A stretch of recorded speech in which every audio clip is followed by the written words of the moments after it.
मेरा नाम टिंकू कुमार। मैं आपको बता रहा हूँ भारतीय संविधान ने 1935 के संविधान से क्या क्या लिया, आइए जानते हैं।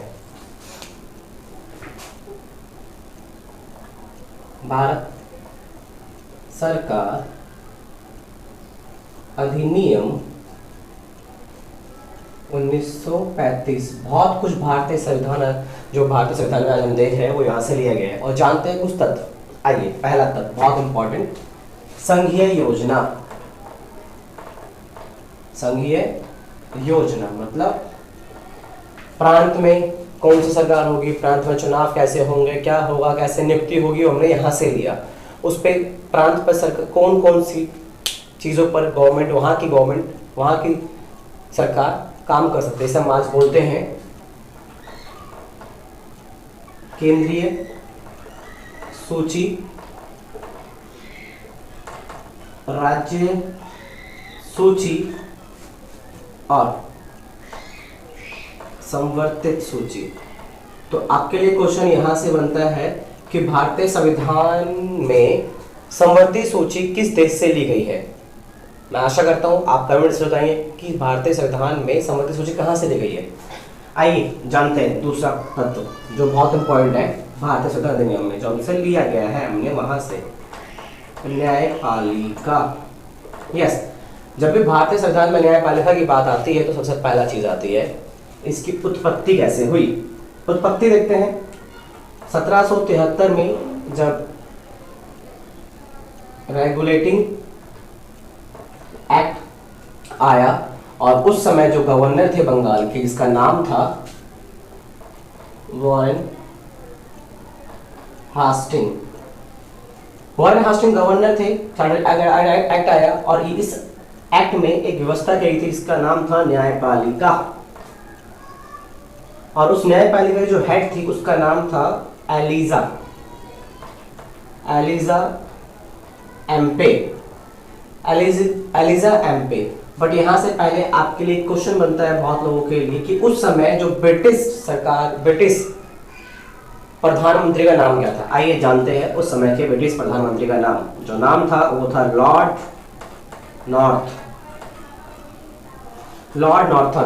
he was a prime minister of that time of the British। तो जानते हैं न्यायपालिका, भारत में न्यायपालिका कहां से लिएगा, भारतीय संविधान 1935 से। बट इसके तथ्य भी जान लेते हैं। आइए, भारतीय संविधान के किस भाग में इसकी बात कह रखी है और क्या है आर्टिकल। अनुच्छेद 124 से 147 तक भारतीय संविधान में इन अनुच्छेदों में न्यायपालिका के बारे में बताया जाता है कि उसकी क्या क्या शक्तियां हैं, क्या क्या कार्य है। हाल ही में अभी आपके लिए क्वेश्चन बनता है कि हाल ही में भारतीय संविधान के प्रमुख न्यायाधीश कौन है और वो कौन से नंबर के प्रमुख न्यायाधीश है और उनका कार्यकाल कितने दिनों का रहने वाला है। ये प्लीज कमेंट्स बताइएगा मुझे कि ये कितने दिनों का कार्यकाल रहने वाला है। आइए जानते हैं दूसरा तत्व जो बहुत इंपॉर्टेंट है आपके लिए, आपातकाल प्रावधान। आपातकाल प्रावधान आपके लिए क्वेश्चन यहां से बनता है कि भारतीय संविधान के किस काल में आपातकाल प्रबंधन का नियोजन है। और आपके लिए क्वेश्चन ये बनता है बाहरी आक्रमण, जिसे हम एक और शब्द आपके लिए क्वेश्चन यहां बनता है कि पहले वो था आंतरिक विद्रोह को अब किस संशोधन के अंतर्गत क्या नाम दिया गया है, प्लीज बताइएगा मुझे। तो आर्टिकल देखते हैं सर, ये पेपर में आया था अभी हाल ही में 7 अगस्त को पेपर हुआ था उन सब बच्चों का। तो ये आया था भारतीय संविधान आपातकाल के बारे में। तो आपको पता होगा आपातकाल 3 प्रकार के होते हैं। आर्टिकल 352, आर्टिकल 356 और आर्टिकल 360। ये 3 आर्टिकल बहुत इंपॉर्टेंट है जो एग्जाम में पूछे जाते हैं। इससे इंपॉर्टेंट एक और एग्जांपल है जो 356 है, जिसे हम राष्ट्रपति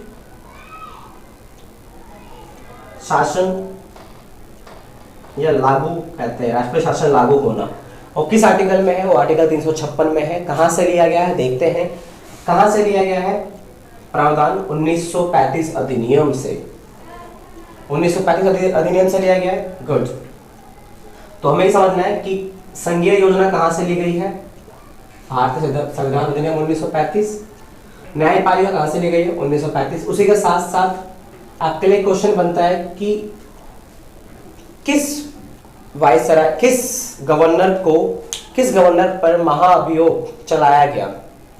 किस गवर्नर पर महाअभियोग चलाया गया? आशा करता हूं आप मुझे जरूर बताएंगे किस गवर्नर पर महाअभियोग चलाया गया उस समय।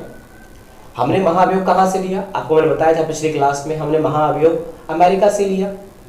तो मैं पूछूं अमेरिका से हमने कब लिया और हमारे यहाँ किस गवर्नर पर उस समय महाअभियोग चलाया गया? आपके लिए क्वेश्चन कमेंट्स में जरूर बताइएगा। बहुत सारे क्वेश्चन आपके साथ बताए जा रहे हैं, मैं आशा करता हूं बताओगे आप बहुत सारे क्वेश्चन। तो जानते हैं आपातकाल 1900, भारत में आपातकाल 15 जून 1975 को माननीय उस समय की जो प्रधानमंत्री थी इंदिरा गांधी जी ने लगाया था। क्वेश्चन यहां से आता है, किस समय लगा था आपातकाल? तो यहां लगा था। तो तीन चीज समझने वाली बात है भारतीय संविधान अधिनियम में, बहुत सारी चीजें हैं, पहले हम समझते हैं। संघीय योजना, न्यायपालिका और आपातकाल प्रबंधन। इसके साथ ही साथ लोक सेवा आयोग। आपके लिए क्वेश्चन है कि लोक सेवा आयोग के जनक किसे कहा जाता है, और ये बताना है कि लोक सेवा आयोग भारतीय संविधान के किस भाग और किस अनुच्छेद में है। और भारतीय संविधान में लोक सेवा आयोग का अधिनियम कहां से लिया गया है? वो लिया गया है भारत सरकार अधिनियम 1935 से।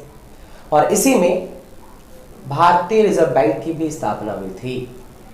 भारतीय रिजर्व बैंक की भी स्थापना इसी अधिनियम के अंतर्गत हुई थी। तो आशा करता हूं आपको वीडियो अच्छी लगी होगी। प्लीज कमेंट्स एंड शेयर, और जो मैंने आपसे क्वेश्चन पूछे हैं वो प्लीज जरूर बताइए कि किस क्वेश्चन में क्या आंसर होगा। यस, जय हिंद।